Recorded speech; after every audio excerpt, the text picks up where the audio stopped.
Inanya ifuna kategori oka ona ngurubia ke edutezire ka asia je nke ọma nnukwu mmadụ Chief Samuel Ikechukwu Onyiaoma uhuru nnukwu nwoke anyị na-asịa nnọọ na ngurubia ebe a ka a ga-adozie n'ini inanya ifuna ụmụaka ya ma ụmụ nwanne ya ma nwunye ya ndị okwu na ibe ha na ebe a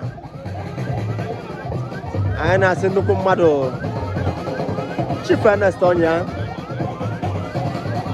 nakwa nwunye bụ nke m Onya anyị na-ekene ha nakwa Engineer Mike Onya na Dr. Emmanuel Onya anyị na-ekene ha ncha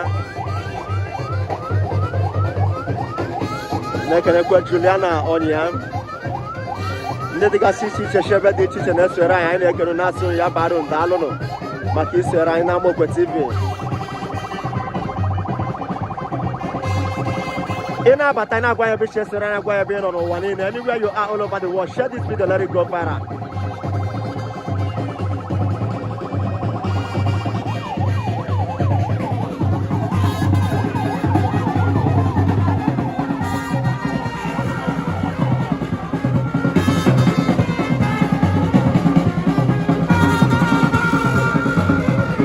The last journey of every man is this. Every human being on earth will answer to this very call. Death is an inevitable end. And as in Dome Hakasia, Kine Krikwa Amokwe TV na akwadoko onwe gị maka enwe ọrụ enwere na December n'ụwa. Ị bịa n'oge iwe so na ndị isi ga-enweta our good services. Maka first come first serve.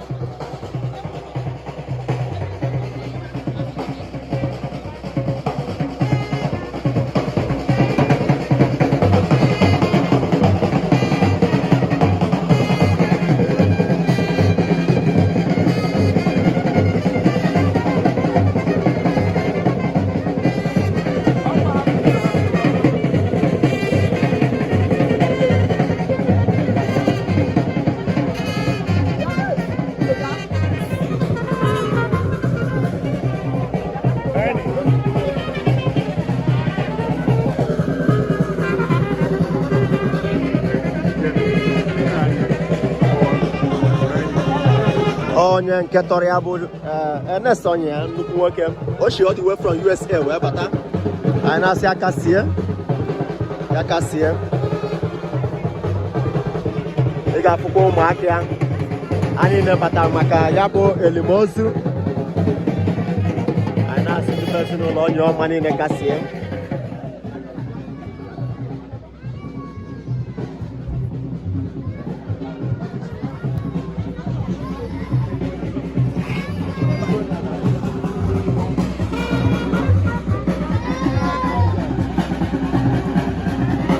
Thank you for joining us.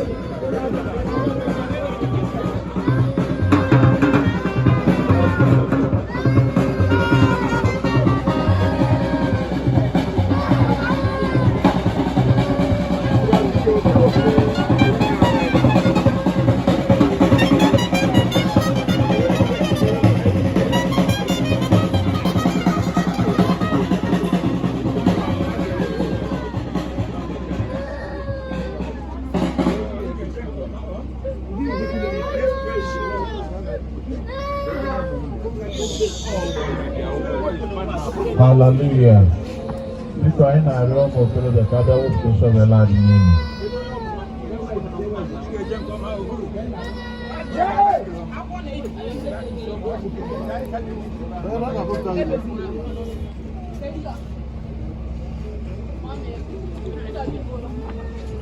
Friday Matthew anyị na-ekene gị daalụ maka isonyere anyị.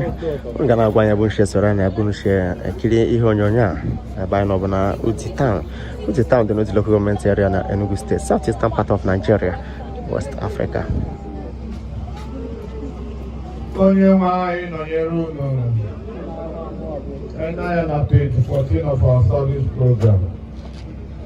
Chineke onye atọkọrọ ọkpara gị Jesus Christ n'eli gọzie eli nke anyị na-arịọ gị ka ọ bụrụ ebe izuru ike nke arụ nwanne anyị Samuel Ikechukwu wee mbilite nke ndị nsọ n'ụbọchị ikpeazụ n'aha nke Nna na nke Ọkpara na nke Mmụọ Nsọ.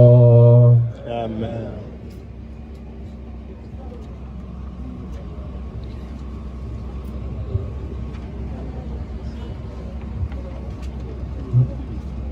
Lion of page 15 of our service program.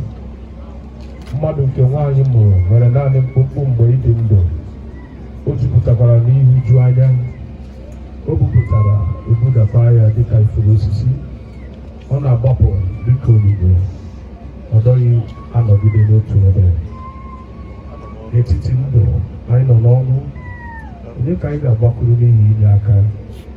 Ma ọ bụghị gị onye nwe anyị, onye na-ewe iwe kwesịrị ekwesị n'ihi mmehie niile anyị.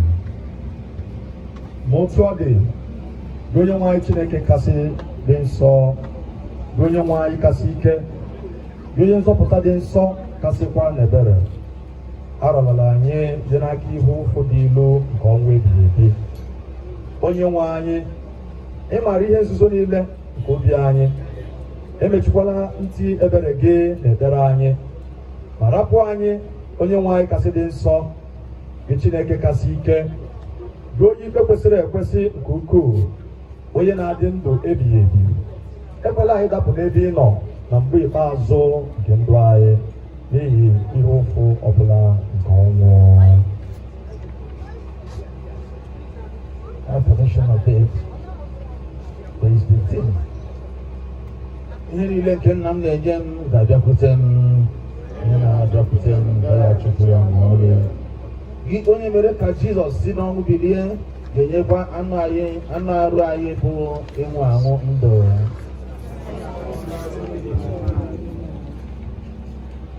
Ya mere, obi dị m ụtọ, mmụọ m na-aṅụrịkwa ọṅụ. Ị ga-egosi m ụzọ nke ndụ n'iru gị ka ọdịmma zuru oke dị.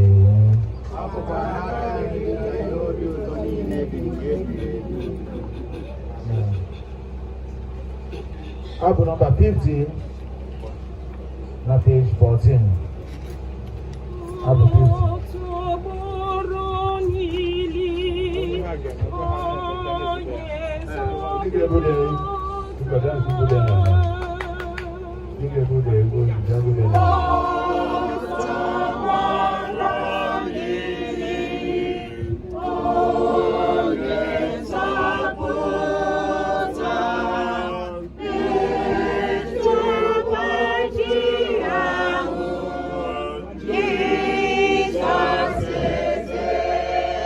We say, may the soul of Chief Samuel Ikechukwu Onyiaoma zuru ike na ndokwa.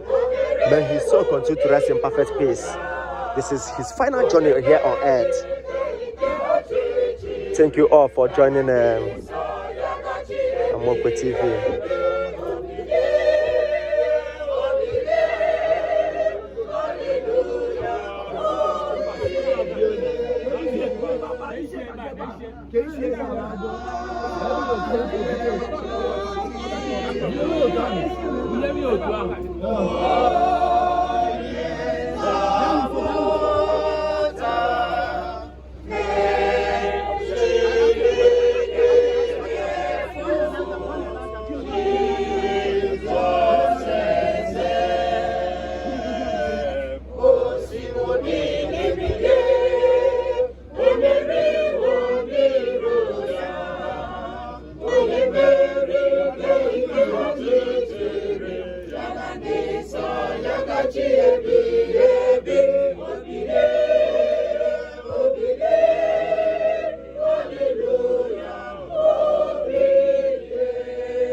You can see his son Christian is here live.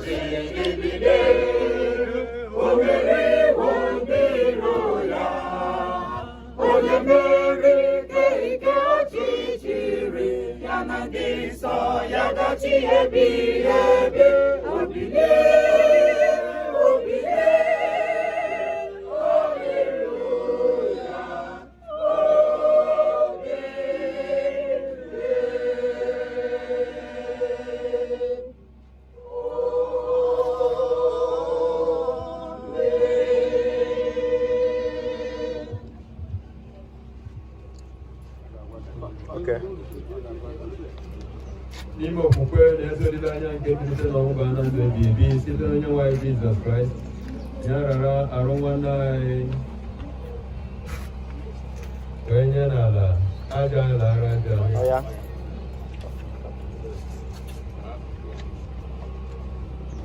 ntụ lara ntụ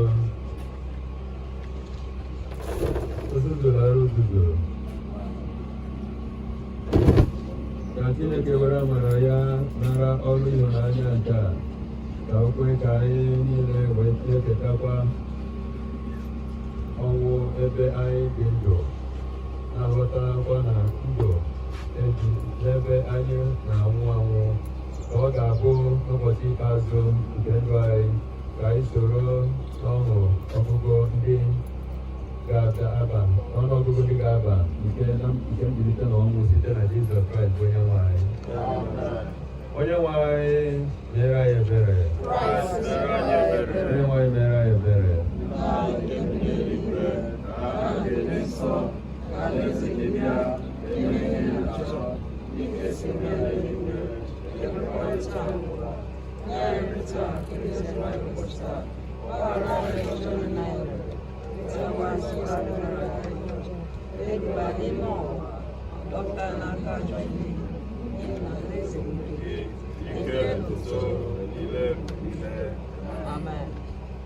Ngọzi na-adịrị ndị nwụrụ anwụ bụ ndị ga-anwụ anwụ n'ime onye nwe anyị site na ugbu a.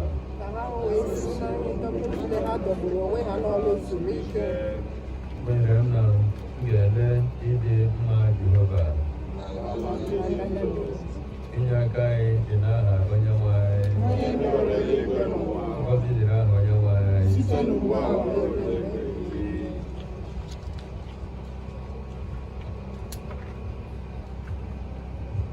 Aga malite ịkpọchi dịka na-abụ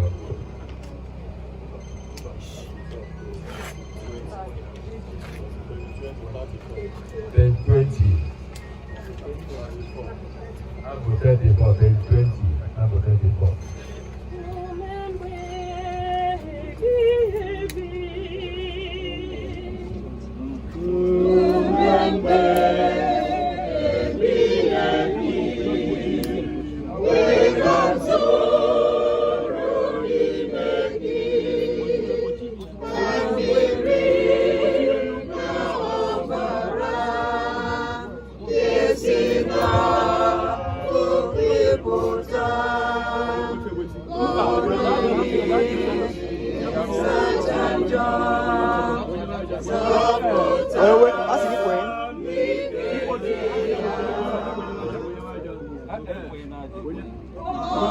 Así apoyé.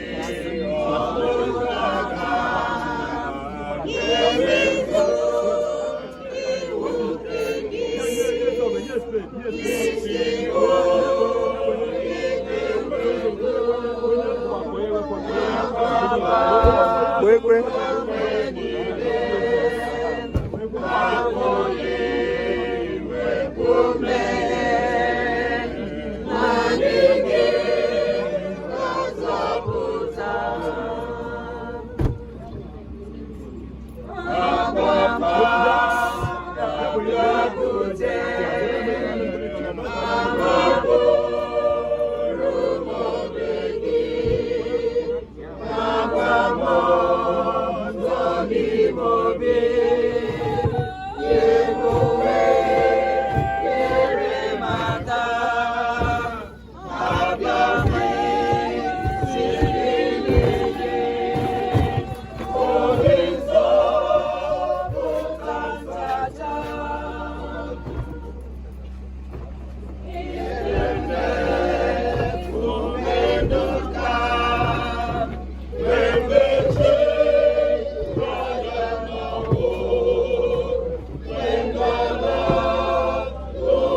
This is the last journey of every human being on earth, and as you can see, they are covering the corpse.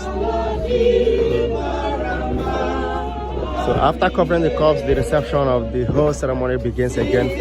In-laws visit, friends and well-wishers visit, different condolences will start happening, and Amoko TV will still give you an update on what is happening. Different dance group. That's African culture and the way we do things. We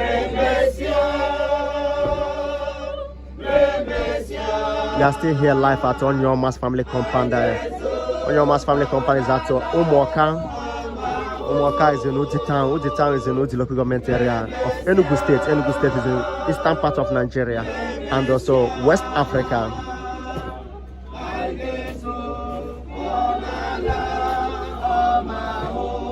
If you see this video, you share it and tell us where you're joining us from. Tell us where you are all over the world. Anywhere you're joining, let us know. We are here live here, giving you live update on what is happening. Thank you for joining Amoko TV, your #1 digital television.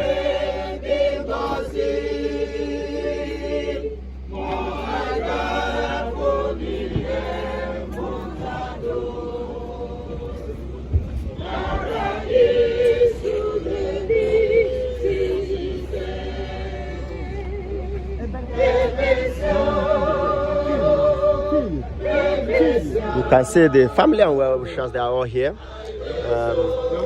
Emmanuel Onya is here live, and Nkem Onya, as the wife to the senior brother Ernest Onya, they are all here live, watching how the burial process is going, and it's going to be a wonderful one. We say, may their family continue to have that because of the death. So,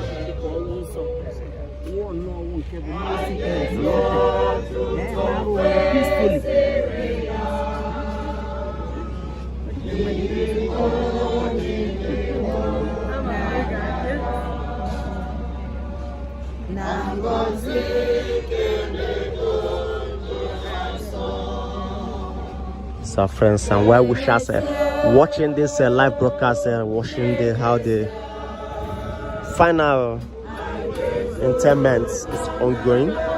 Chief Samuel Ikechukwu Onyiaoma, Uhuru, may your soul continue to rest in perfect peace. Amen.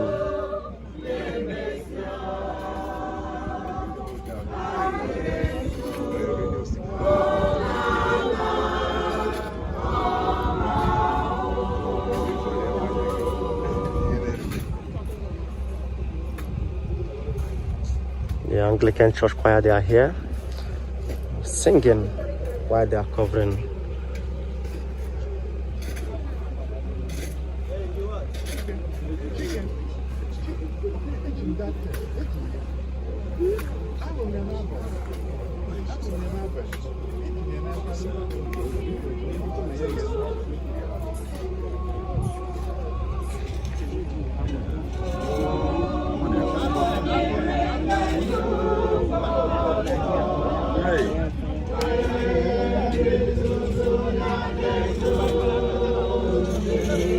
That's Chidi. Is here live. That's Emmanuel Onya. He's also here live, watching the burial process. As I said, the wife of Ernest, she is here live.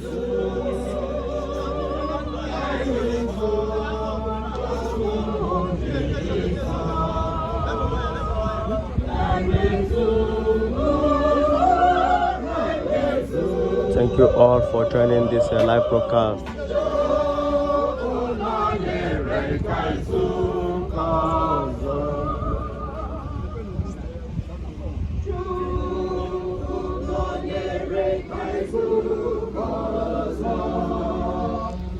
can see the Anglican priest, they are also here live, watching as it's happening.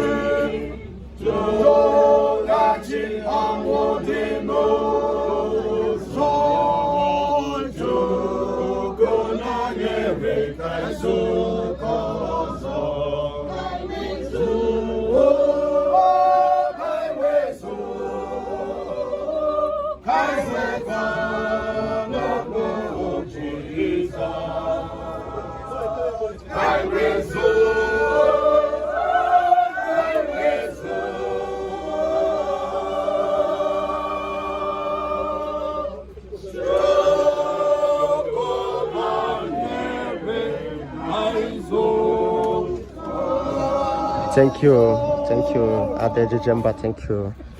Say amen to your prayers. Uncle Sound, show rest in peace.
We'll go off again and come back again during the reception. So, thank you for joining us.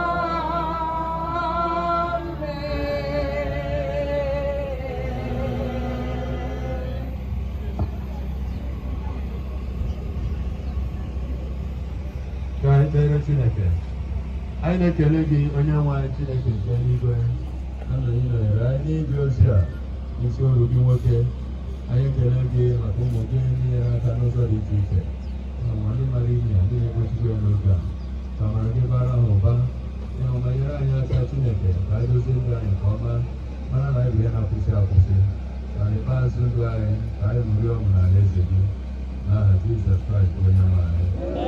Chineke udo onye mere ka Jizọs Kraịst si n'ọnwụ bilie ihe nnukwu ọzọ atụrụ ọma site n'ọbara ọgba ndụ ọhụrụ mee ka unu zuo oke n'ezi ọlụ niile n'ime uche ya bịalụọ n'ime unu ihe niile na-ezi ma n'anya ka ngọzi nke Chineke nke pụrụ niile bụ Nna na Ọkpara na Mmụọ Nsọ n'etiti unu dị unu ugbu a na mgbe niile ebighị ebi.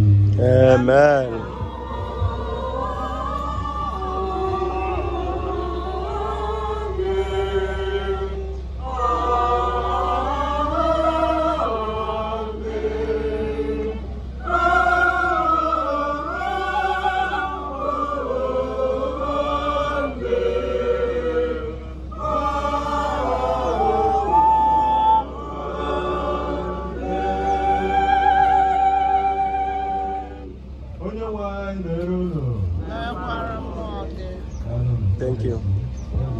Thank you. We'll soon be back again, so thank you for joining us.